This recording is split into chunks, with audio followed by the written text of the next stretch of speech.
여러분 안녕하세요. 8월의 오손도손 집콕 예배 시간이 돌아왔습니다. 매월 마지막 주 오후 이 시간은 영세교회 모든 가족들이 모여서 함께 가정 예배를 드리는 날인데요. 이 시간을 통해서 가족들이 오손도손 모여서 함께 하나님께 예배를 드리고 또 서로 사랑을 나누는 시간이 되었으면 좋겠습니다. 자, 그러면 이제 사도신경으로 우리의 신앙을 하나님께 고백하면서 8월의 오손도손 집콕 예배를 시작하도록 하겠습니다. 나는 전능하신 아버지 하나님 천지의 창조주를 믿습니다. 나는 그의 유일하신 아들 우리 주 예수 그리스도를 믿습니다. 그는 성령으로 잉태되어 동정녀 마리아에게서 나시고 본디오 빌라도에게 고난을 받아 십자가에 못 박혀 죽으시고 장사된 지 사흘 만에 죽은 자 가운데서 다시 살아나셨으며 하늘에 오르시어 전능하신 아버지 하나님 우편에 앉아 계시다가 거기로부터 살아있는 자와 죽은 자를 심판하러 오십니다. 나는 성령을 믿으며 거룩한 공교회와 성도의 교제와 죄를 용서받는 것과 몸의 부활과 영생을 믿습니다. 아멘.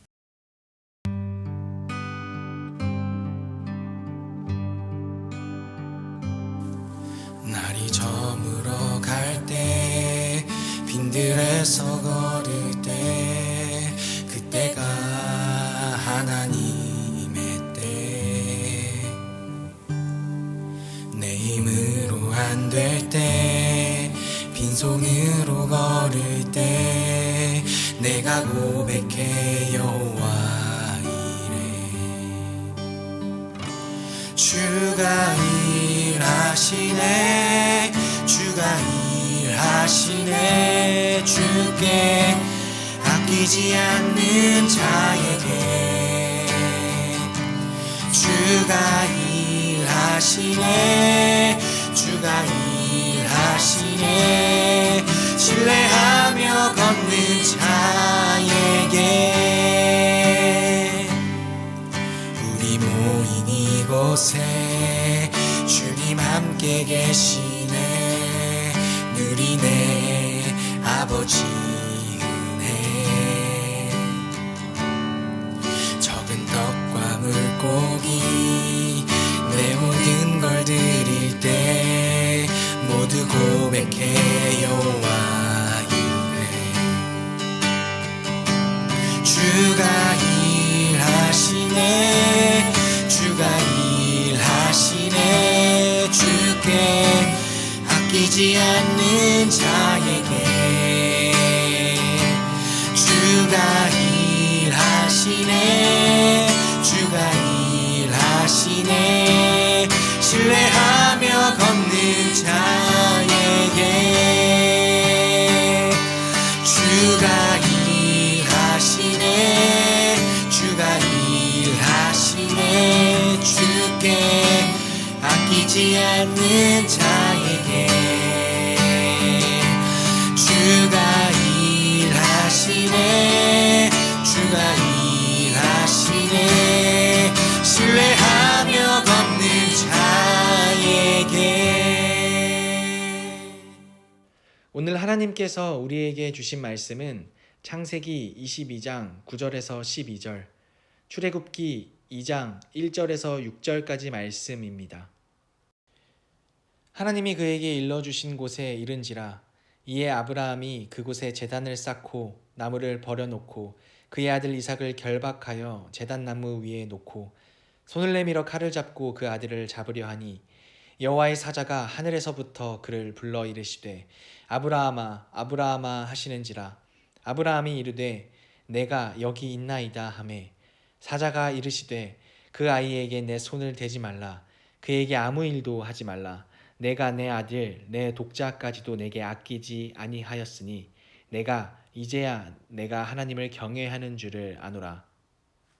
레위 가족 중 한 사람이 가서 레위 여자에게 장가들어 그 여자가 임신하여 아들을 낳으니 그가 잘생긴 것을 보고 석 달 동안 그를 숨겼으나 더 이상 숨길 수 없게 되매 그를 위하여 갈대아 상자를 가져다가 역청과 나무진을 칠하고 아기를 거기 담아 나일 강가 갈대 사이에 두고 그의 누이가 어떻게 되는지를 알려고 멀리 섰더니 바로의 딸이 목욕하러 나일강으로 내려오고 시녀들은 나일강가를 거닐 때에 그가 갈대 사이에 상자를 보고 시녀를 보내어 가져다가 열고 그 아기를 보니 아기가 우는지라 그가 그를 불쌍히 여겨 이르되 이는 히브리 사람의 아기로다.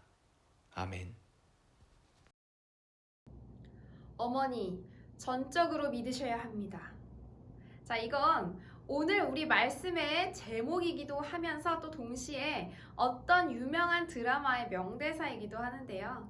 자, 여기까지 들었을 때 우리 성도님들께서 기억나시는 것들이 있나요? 바로 재작년 초에 충격적인 스토리와 높은 시청률로 우리나라를 뜨겁게 달궜던 드라마 스카이캐슬 명대사 중에 하나입니다. 자, 이 드라마가 끝난 지 2년여의 시간이 지났기 때문에 성도님들 중에 기억나지 않는 분들이 계실 줄 알고 제가 간단하게 드라마의 이야기를 요약해 드리겠습니다. 자, 드라마에 등장하는 주인공인 부부는요, 딸이 하나 있는데요. 그 딸을 명문대 의대에 보내기 위해서 입시 공부를 위해 아주 수억 대의 돈을 들여서 입시 코디네이터 선생님을 딸에게 붙여줍니다. 여기서 어머니는 코디네이터 김주영 선생님의 말인 어머니, 저를 전적으로 믿으셔야 합니다. 라는 말을 정말 철석같이 믿고 자신의 딸 예서의 학업뿐만 아니라 인생의 모든 전반적인 부분을 이 선생님께 온전히 맡기게 됩니다. 그런데 그 결과는 어떻게 됐나요? 결국 예서는 명문대 의대에 들어가기 위해서 점수를 찍어내는 기계에 불과하게 되고 또 시험 문제 유출로 인해서 부당한 점수를 받게 되는 아주 비참한 사건까지 휘말리게 되는데요. 그런데 여기서 어머니는 왜 선생님을 끊어내지 못했을까요? 애초부터 어머니가 원했던 것은 딸의 인성에 대한 교육이나 행복보다는 자신의 왜곡된 욕망을 담아서 딸이 자신의 꿈대로 되기를 바랬기 때문에 이 선생님이 잘못된 것을 알면서도 그 믿음을 끊어내지 못했던 것입니다. 그런데 오늘 여기 성경 말씀에도요, 자신의 자녀를 어떤 누군가에게 전적으로 맡김으로써 죽음으로 내몰게 된 부모님들의 이야기가 등장합니다. 그들은 사라와 아브라함 부부, 그리고 요게벳과 아므람이라는 부부입니다. 우리가 다 잘 알다시피 사라와 아브라함의 아들 이삭은 그들에게 보통의 의미를 넘어서는 아주 특별한 존재입니다. 100살이 돼서까지 아이를 가질 수 없는 부부에게는 말이죠. 자, 그런데 사실 오늘날로 따지면 부부가 아이를 낳지 않고도 충분히 서로 행복하고 알콩달콩하게 살 수 있습니다. 하지만 우리는 여기서 역사적 맥락을 함께 고려하며 살펴봐야 하는데요. 당시 아들이란 가문의 대를 이어주면서 동시에 경제력을 확보해 줄 수 있는 노동력을 의미하기도 했습니다. 그렇기 때문에 그 사회를 살아가는 사라에게는 아들이 없다는 것은 굉장히 삶에 위협이 가해질 만큼 불행한 일로 다가왔을 수 있는 것입니다. 그래서 결국 그녀는 자신이 결혼할 때 데리고 온 몸종 하갈을 통해서 아들을 얻으려는 노력까지 하게 되죠. 그렇게 간절한 이들에게 드디어 아들 이삭이 태어나게 됩니다. 이로써 사라와 아브람은 민족의 어머니, 민족의 아버지라는 칭호를 얻게 되죠. 그런데 만약 이 스토리가 여기 창세기 21장에서 끝이 났다면 우리는 믿음의 조상이라는 그들을 향한 수식어는 듣지 못하게 됐을지도 모릅니다. 자, 창세기 22장부터 굉장히 예상치 못한 일이 벌어지게 되죠. 하나님께서는 그들에게 분명히 큰 복을 주신다고도 했고 또 하늘의 별과 땅의 모래같이 굉장히 많은 자손들을 약속해 주셨는데도 그럼에도 불구하고 아들 이삭을 하나님께 번제물로 태워 바치라는 명령을 하신 것입니다. 그런데 여기서 사라와 아브라함은 어떻게 하죠? 하나님 말씀을 믿고 순종하게 됩니다. 비록 아브라함이 아닌 어머니 사라는 어떤 과정을 거쳐서 자신의 아들을 하나님께 맡기겠다고 했는지 성경에 자세히 드러나진 않습니다. 하지만 사라 역시 아브라함과 함께 오랜 기간 하나님과 함께 동행하면서 변치 않고 신실하신 하나님을 전적으로 믿었기에 자신의 아들을 하나님께 순종하며 바칠 수 있었을 것입니다. 그리고 우리는 이 이야기를 통해서 왜 아브라함이 믿음의 조상이라고 불리웠는지 알게 됩니다. 자, 우리가 결단하고 들어서게 된 이 기독교 신앙은요, 안타깝게도 나에게 필요한 조건들만 골라서 가입할 수 있는 보험과 같은 것이 아닙니다. 우리가 믿고 따르는 하나님은 구약 성경 등장인물인 욥의 고백처럼 주시기도 하지만 취해가시기도 하는 분입니다. 우리 인간의 신앙만큼 거기에 맞춰서 하나님께서 우리에게 재물의 운, 생명의 운, 그리고 자녀를 향한 축복을 더해주시는 분이 아닐 수도 있다는 말입니다. 아마 오랜 시간 동안 하나님과 동행하며 하나님을 믿어왔던 아브라함과 사라는 인간의 지식으로는 다 헤아릴 수 없는 하나님이라는 것을 조금은 알고 있었을지도 모릅니다. 그래서 이 부부는 자신들의 시선과 자신들의 삶의 방식이 아니라 하나님의 시선과 하나님의 삶의 방식으로 전환하기로 합니다. 이는 이들의 믿음과 순종이 완벽해서이기 때문이 아니라 이들이 자녀가 없는 기간 동안 굉장히 고통 속에 있을 때 하나님을 전적으로 의지하고 믿는 연습을 쭉 해왔기 때문일지도 모릅니다. 그리고 여기 아이를 낳은 지 막 석 달 된 어머니 요게벳이 있습니다. 요게벳은 히브리 사람의 아들들을 모두 죽이라는 잔인한 애굽 왕의 명령을 피해서 자신의 아들을 사람의 눈들을 피해서 몰래 키우다가 살리고자 하는 최후의 수단으로 아들을 갈대 상자에 담아서 나일 강물 위에 띄웁니다. 아마 이 위험한 강물 위에 자녀를 띄우고 그것을 바라보는 어머니의 모습은 반쯤 정신이 나가 있고 모든 것을 자포자기한 어머니의 표정이라고 우리가 생각할 수도 있습니다. 하지만 아닐 것 같습니다. 요게벳은 하나님을 전적으로 믿었고 이 아이를 하나님의 손길에 완전히 맡겼기 때문에 강물에 띄어보내는 모습이 굉장히 강인하고 담대한 표정을 하고 있었을 것 같습니다. 왜냐면 어떤 자녀를 사랑하는 부모님이 자녀가 뻔히 죽을 걸 알면서 거기에 아이를 내놓을 수 있을까요? 자, 우리는 여기서 요게벳이 아이를 담은 갈대 상자의 원어를 한번 살펴볼 필요가 있는데요. 구약 성경은 히브리어로 쓰였기 때문에 갈대 상자의 히브리어 원어를 한번 살펴보려고 합니다. 갈대 상자의 히브리어 원어는 테바입니다. 그런데 여기서 테바는 창세기 6장에 등장했던 노아가 만든 방주와 같은 원어를 가지고 있습니다. 이야기 맥락상 하나는 아주 작은 바구니를 뜻하고 하나는 커다란 배를 뜻하지만 그 원어는 같다는 것입니다. 그런데 여기 이 둘의 공통점이 하나 있습니다. 바로 방향키가 없다는 것입니다. 갈대 상자도 그렇고 방주에 탄 사람들도 그렇고 오른쪽으로 갈지 왼쪽으로 갈지 직진을 할지 멈출지 그 방향키가 사람들의 선택에 사람들의 권한에 있지 않았다는 것입니다. 게다가 갈대 상자가 띄어진 곳은 나일강 위였습니다.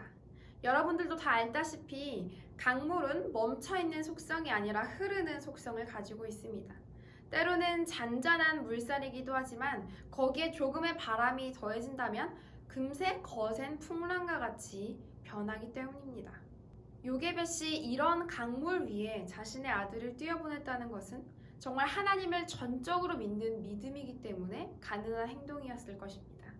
당시 실제 상황을 사람들의 눈으로 본다면 나일강은 바로 왕이 히브리 사람들을 죽이는 죽임의 도구로 쓰였지만 하나님께서는 나일강을 모세를 구원하시고 또 나중에는 이스라엘을 구원하시는 생명의 도구로 사용하셨습니다.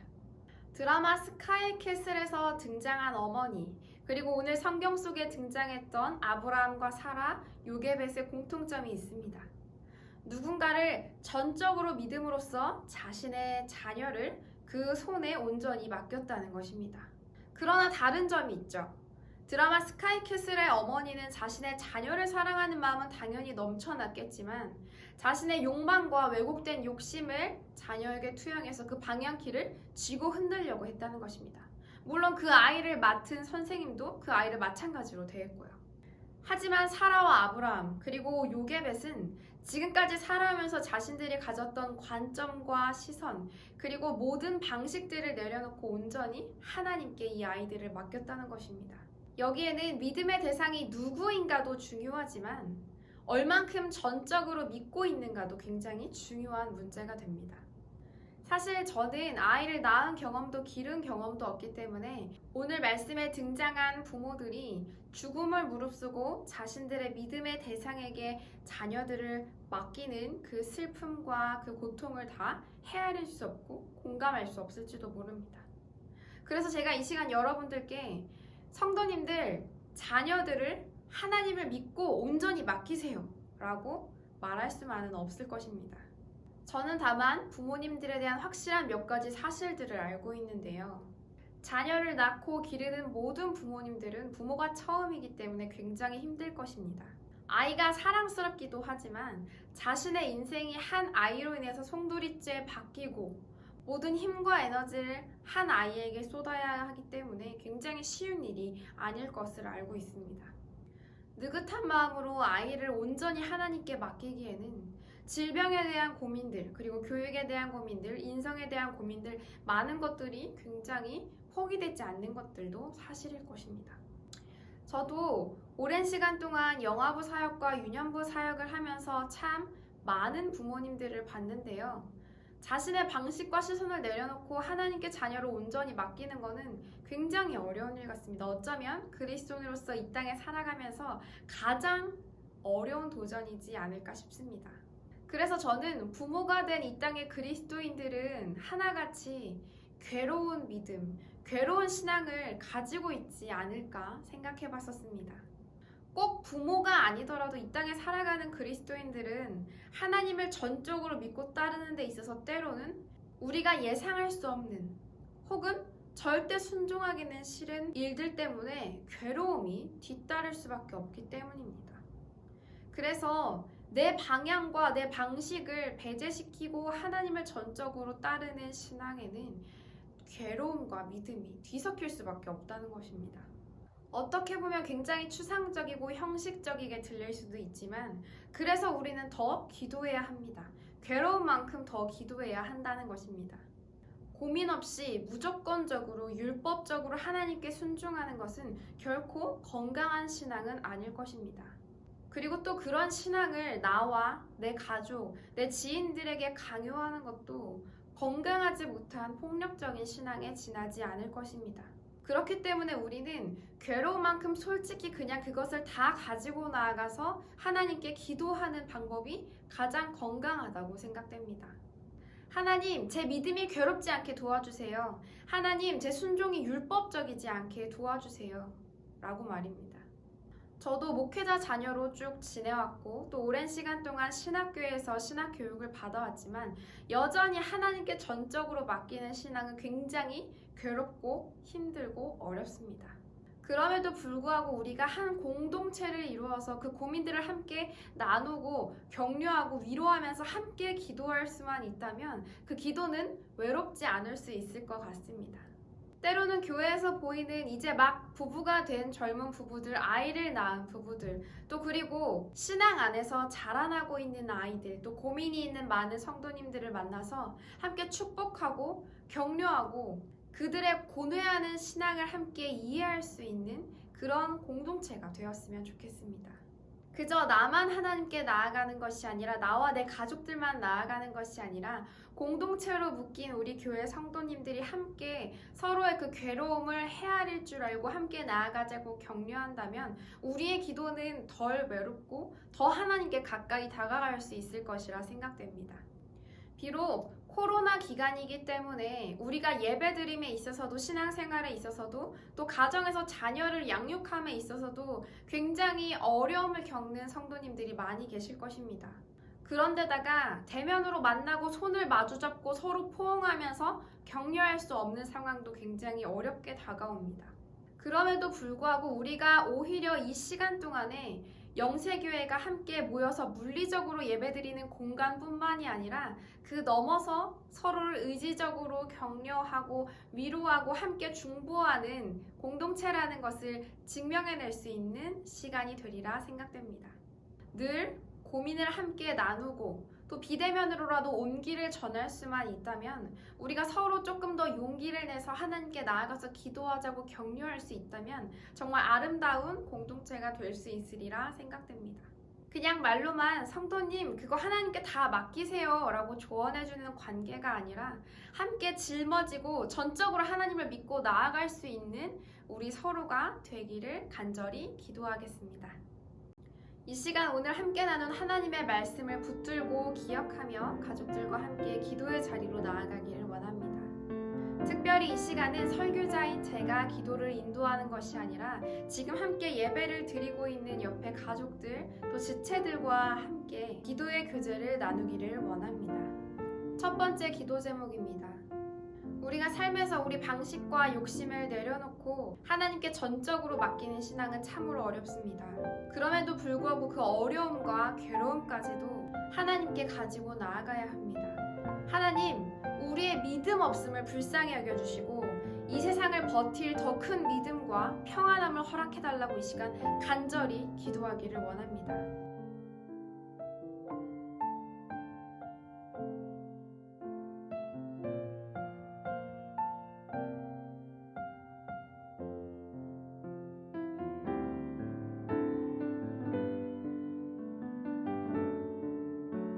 두 번째 기도 제목입니다.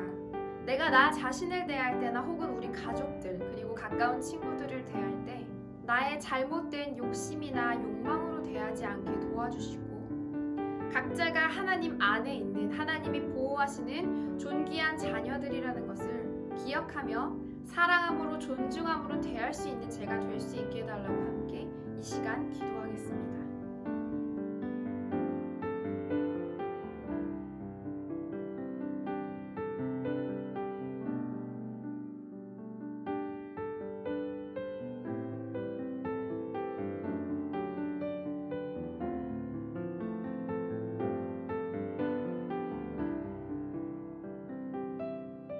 하늘에 계신 우리 아버지, 아버지의 이름을 거룩하게 하시며 아버지의 나라가 오게 하시며 아버지의 뜻이 하늘에서와 같이 땅에서도 이루어지게 하소서. 오늘 우리에게 일용할 양식을 주시고 우리가 우리에게 잘못한 사람을 용서하여 준 것 같이 우리 죄를 용서하여 주시고 우리를 시험에 빠지지 않게 하시고 악에서 구하소서. 나라와 권능과 영광이 영원히 아버지의 것입니다. 아멘.